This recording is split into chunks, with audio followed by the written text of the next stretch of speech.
Hi, and welcome back to Admin Academy Quick Takes.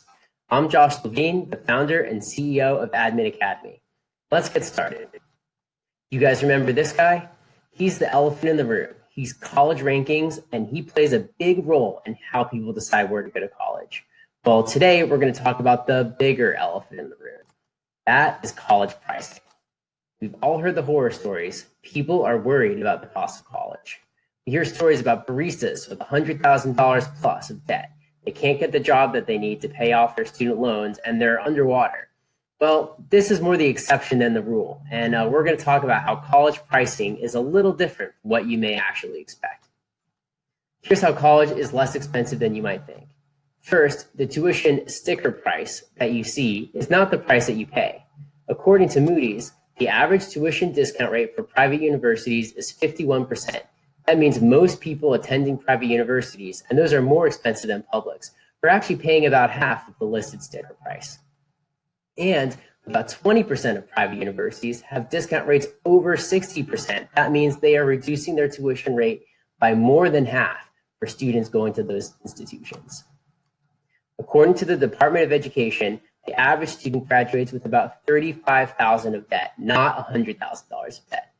While this number is still high, the average net present value return on investment on going to college averages $100,000 just over the first 10 years after graduation. The median family income premium, that's the amount that you're making as a family going to college versus not going to college, is more than $40,000 per year in 2016.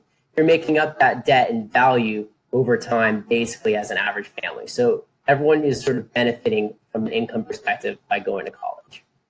Where some additional costs add up? Now, it's not all rosy. There are some additional costs that can increase the price of college beyond tuition. That's room and board, books and supplies, fees, and transportation.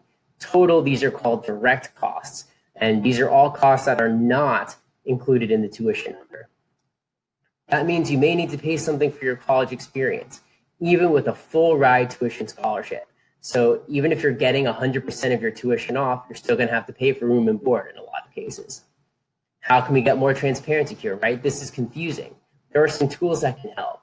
College net price calculators are often available. They're always available, actually, on college websites. They're mandatory by law, and they have to be on there to show people more or less what they're going to pay based on their FAFSA and their financial need. Myintuition.org is a new website that allows for easier questions than the FAFSA to help students get an estimate on how much their college is going to cost. It's a really great tool, even though they're only working with about 150 or so universities at this time. Finally, college common data sets can be a good source of data. Those are also available on university websites, and they will break out each of those direct costs for you in a piece of in a document. So all you have to do is search common data set at a university website to find that. And on top of all those sources of data, talking with an admissions counselor can be really helpful. They are there for you, and they're there to help you make sure that you're comfortable getting into college and paying for college. That's it for this week. If you have any questions, email me at josh@adminacademy.co. If you need a little bit of help deciding where you want to go to college and how price factors in, check us out, www.adminacademy.co. Thank you so much.